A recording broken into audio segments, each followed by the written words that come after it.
계룡산과 천호산이 첩첩이 쌓여 꽃 모양을 이루고 있는 이 마을에는 천호산이 계룡산을 보호하듯 아주 특별한 닭을 보호하기 위해 6대째 터를 잡고 있는 사람들이 있습니다.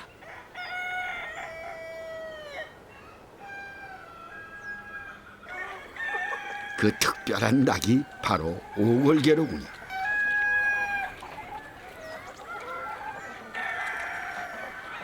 넓은 털을 마음껏 뛰노는 닭들을 오래간만에 봅니다.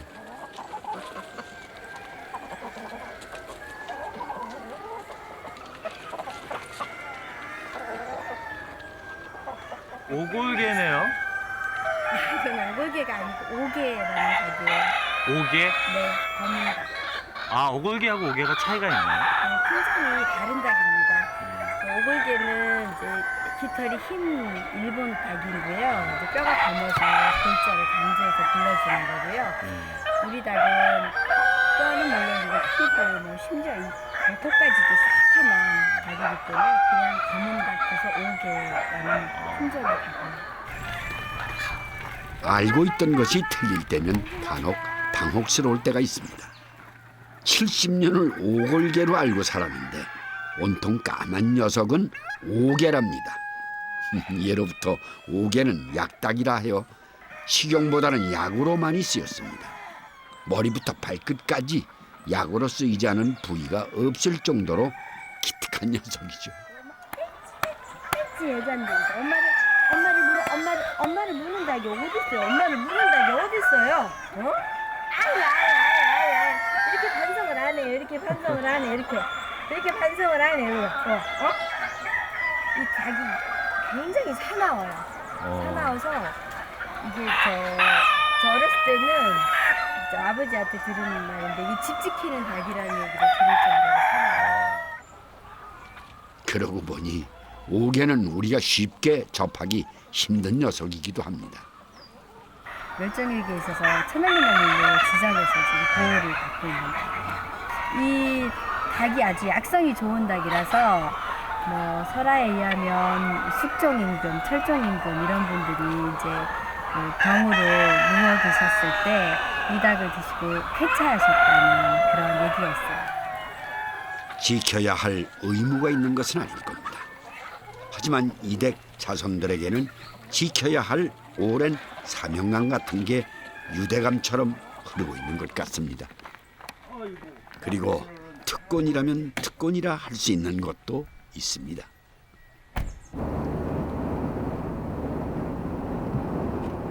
오늘 용봉탕 요리를 하는데 용봉탕에 그 재료를 좀 구입하러 가죠. 아, 자라 사러 가신 거예요? 어이구, 큰일 말씀하시네. 큰일 나죠. 그 자라 넣으면 원래 그 용봉탕이라는 것이 자라가 아니고 잉어를 넣어야 돼요. 용과 봉의 특징이 날개와 비늘이 있다라는 건데 그중에 이제 가장 그 상미에 해당되는 잉어를 써야 되는 거죠. 그래서 잉어를 구입하러 가는 중입니다. 집안에 큰일이 있을 때마다 음식을 담당하는 이주영 씨는 용봉탕에 들어갈 잉어는 꼭 탑정호의 오랜 강태공에게서 구입합니다. 그래서 용봉탕을 끓일 때는 때가 맞아야 합니다. 좋은 잉어가 잡히지 않으면 만들 수 없기 때문이죠. 그런데 이주영 씨는 지금 무엇을 하고 있는 걸까요?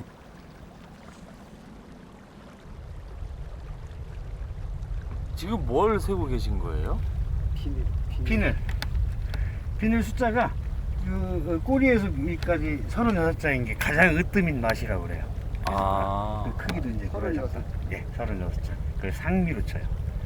그러니까 이게 물에서는 최고의 그 음식이라고 보는 거죠. 잉어를. 잉어를. 좋은 잉어의 조건이 비늘 숫자로 매겨진다는 것도 오늘 처음 알게 됩니다. 궁중 음식 중에서도 최고라 치는 용봉탕의 식재료로 딱인 녀석입니다.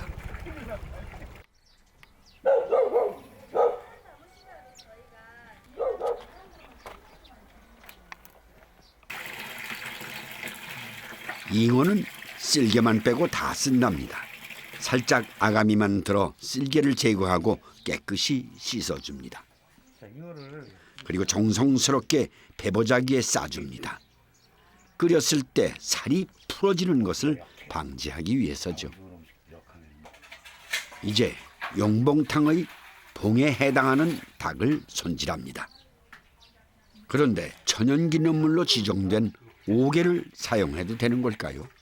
이 연산오개가 천연기념물이잖아요. 예, 천연기념물이에요. 근데 이렇게 요리를 해도 되는 건가요? 천연기념물 보호법에서 아마 그 제재가 있을 거요. 근데 저희가 이 천연기념물 지정받을 때 가용으로 쓸 수 있는 부분들이 허가를 받았어요. 그래서 500수가 지정수예요. 그 나머지 숫자 해당되는 부분은 사람을 위해서 좀 희생을 해라 이런 의미로 사용할 수 있도록 이렇게 허가를 받았어요. 허허, 그러니까 지켜야 할 수를 정해놓고 나머지는 일반 닭처럼 식용으로 사용하는 것이군요. 오래된 무쇠솥에 오개와 잉어를 넣고 6년근 수삼회, 산더덕, 그리고 대추와 마늘을 약간 넣어줍니다. 찹쌀과 대추, 마늘, 조, 은행 등을 배주머니에 넣어 용봉탕에 넣어주면 그 맛 또한 별미이자 약입니다.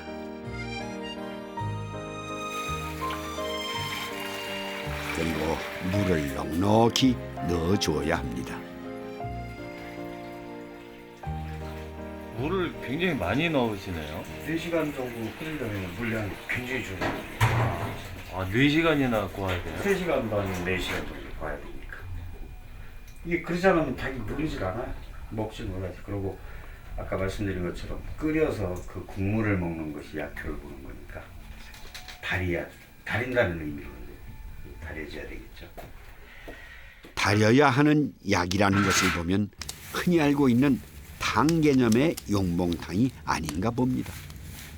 사실 동의보감이나 임원경제지를 보면 탕이라는 것은 달여서 보양제로 사용하는 것이라고 했는데요. 결국 탕은 약이라는 의미인 것 같습니다. 어머님이 지금 살아 계신데 87세세요. 근데 그 어머니가 애를 9을 낳으셨다고. 거의 2년에 한 번 정도 이렇게 낳으셨는데 어머니가 임신하시면 할아버지는 반드시 그 오개에 이제 약재를 이렇게 처방을 하셔서 어머니를 드시도록 이렇게 하셨어요. 근데 그런 영향이었는지 모르겠지만 애를 그렇게 많이 낳으셨고 옛날 의료기 부분이 발달되지 않았음에도 불구하고 굉장히 건강하시게 이렇게 할 수 있는 부분들이 바로 오개의 효과지 않느냐. 네, 오개백숙도 끓이려나 봅니다. 우리가 기력을 보충하기 위해 보통 인삼을 넣은 삼계탕을 주려 끓여 먹지만 기력 보충과 면역력 증강에는 황기도 좋습니다. 닭을 고울 때 넣는 온나무는 황산화 작용이 강하고 비위 기능을 개선시키지만 몸에 열이 많은 사람은 피하는 것이 좋습니다. 그리고 엄나무는 닭의 비린내를 잡을 때 좋습니다. 간 기능 개선에도 효과가 있죠. 푹 고와지기를 기다리는 일만 남았습니다. 공통분모가 있는 기다림은 때때로 추억을 떠올리게 합니다.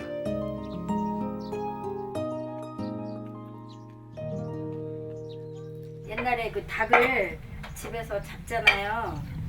잡으면 이게 뭐지 이런 바켓스라 그랬지 옛날에. 바켓스에다가 닭을 넣고 뜯는데 이 닭털 뽑는 게 되게 재밌다고.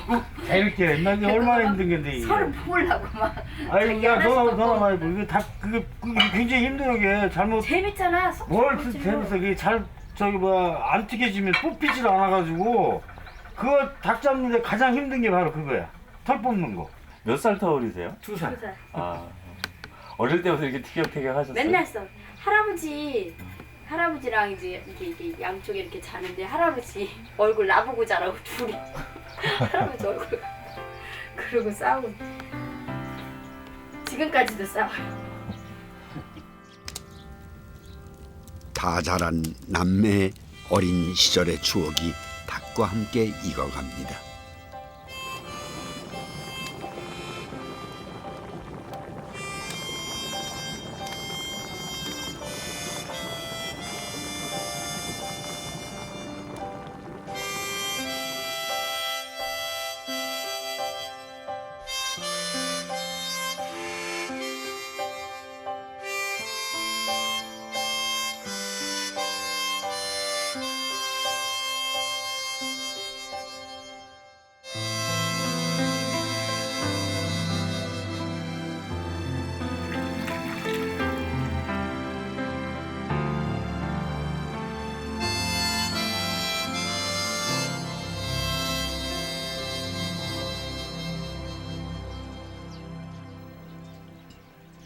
우리가 먹는 밥상에는 알고 보면 많은 이야기가 담겨 있습니다. 이댁 밥상도 마찬가지겠죠.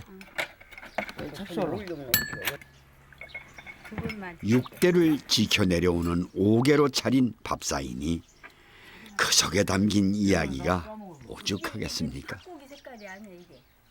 닭고기가 이런 쌌어. 이건 비닐 때 드셔야 약되니까 비닐 때 드셔. 비닐 때.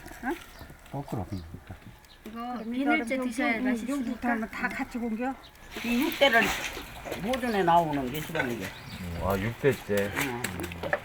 인민군들이 우리 소도 다 끌어가 버리고 닭도 다 잡아가서 몰래 8마리 훔쳐다가 이게 번식시킨 겨. 8마리를 갖다 쑥 챙겨가지고 어디다가요? 저 산 쪽에다가. 그렇잖아. 잘못 알아들었어요. 그럼. 피난은 그때로 끝난 것이 아닙니다. 피난 3번 갔다 왔어요. 이번 겨울까지. 네. AI가 발생하면 반경 500m 안에 있는 닭들은 무조건 살처분하게 돼 있어요. 그러니까 여기 앉아서 그냥 가만히 있을 수가 없으니까 그래서 타 지역으로 피난을 3번이나 갔다 왔죠. 아 이 닭들을 다 데리고요. 우리의 밥상이 우리 것을 잃지 않고 지켜오고 있는 것은 우리가 알지 못하는 누군가의 노력 때문일 겁니다.